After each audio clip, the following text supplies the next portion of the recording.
Mix by Sona recording studio Jhajha. Ballia है तीन तलिया ये ननदो झुमका है हकदार। बलिया है तीन तलिया ये ननदो झुमका है हकदार। नथिया लेल कई सोना के सैया बड़ी है रंगदार। नथिया लेल कई सोना के सैया बड़ी है दिलदार।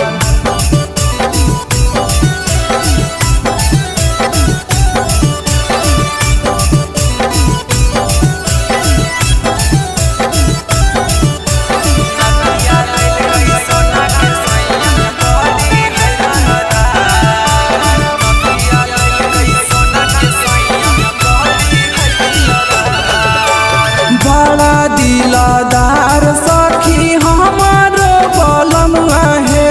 16 हो सिंगार दिल कई हाथे कंगनवा है।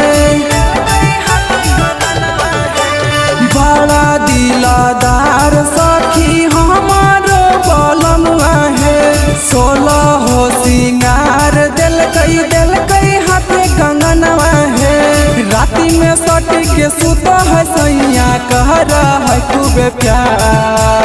राती में सट के सुता है सैया कह रहा है खूबे प्यार। नथिया लेल कई सोना के सैया बड़ी है रंगदार।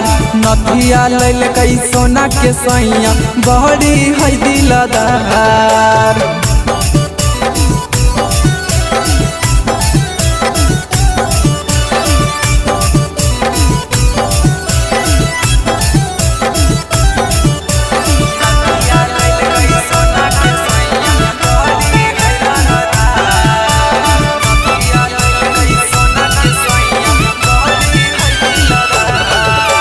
नथिया लेल कई झुमका लेल कई लैला कई पायलवा है।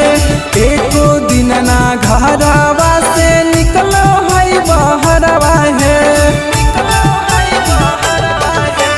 नथिया लेल कई झुमका लेल कई लैला कई पायलवा है।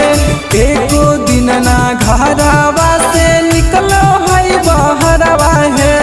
पंकज बलमुआ रोजे घुमाबो है झाझा बाजार। मंटू देवरवा रोजे घुमाबो है बोरवा बाजार।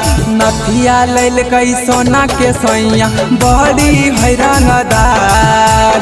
नथिया लेल कई सोना के सैया बड़ी है दिलदार। बलिया है तीन तलिया ये ननदो झुमका है हकदार। बलिया है तीन तलिया ये ननदो झुमका है हकदार। नथिया लेल कई सोना के सैया बड़ी है रंगदार। नथिया लेल कई सोना के सैया बड़ी